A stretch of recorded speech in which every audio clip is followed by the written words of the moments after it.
বৃহস্পতিবার রাত আনুমানিক ৩টা নাগাদ নাশকতার আগুনে পুড়ে ছাই ম্যাক্সিমো গাড়ি। ঘটনা বিলোনিয়া থানাধীন মহামায়া ক্লাব চত্বর এলাকায়। গাড়ির নাম্বার যথাক্রমে TR01M0624। মালিকের নাম টুটন দে। এই গাড়িটি প্রতিনিয়ত বিভিন্ন বিদ্যালয়ে, বিশেষ করে বিলোনিয়া ইংরেজি মাধ্যম ছাত্রছাত্রীদের যাতায়াতের জন্যই ব্যবহার করা হতো। টুটনদের স্ত্রী জানান, গত বৃহস্পতিবার রাত আনুমানিক ৩টা নাগাদ গাড়িতে দাউ দাউ করে আগুন জ্বলতে দেখে প্রতিবেশী তাদেরকে ঘুম থেকে ডেকে তোলেন। ঘুম থেকে উঠে তারা দেখতে পায় গাড়িটির মধ্যে আগুন জ্বলছে। সঙ্গে সঙ্গে খবর দেওয়া হয় বিলোনিয়া অগ্নি নির্বাপক দপ্তরে।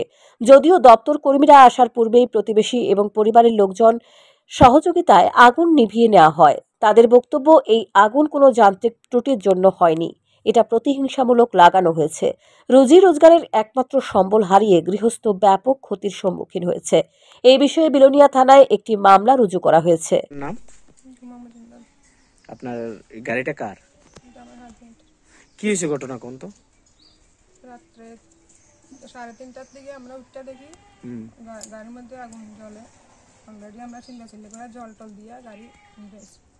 মানে এই আগুনটা যে জ্বলছিল, এটা কারণটা কি আপনারা কি কিছু করতে পারেন? কারণটা তো করতে পারি না, দেখছি অনেকে দেখে চিল্লাচিল্লি করে, আমরা ঘুমের থেকে উঠতে দেখে জল টল এবার আনি অনেকের ডাক দিয়ে, পাশে মানুষের ডাক দিয়ে জল টল নিয়ে গেছে।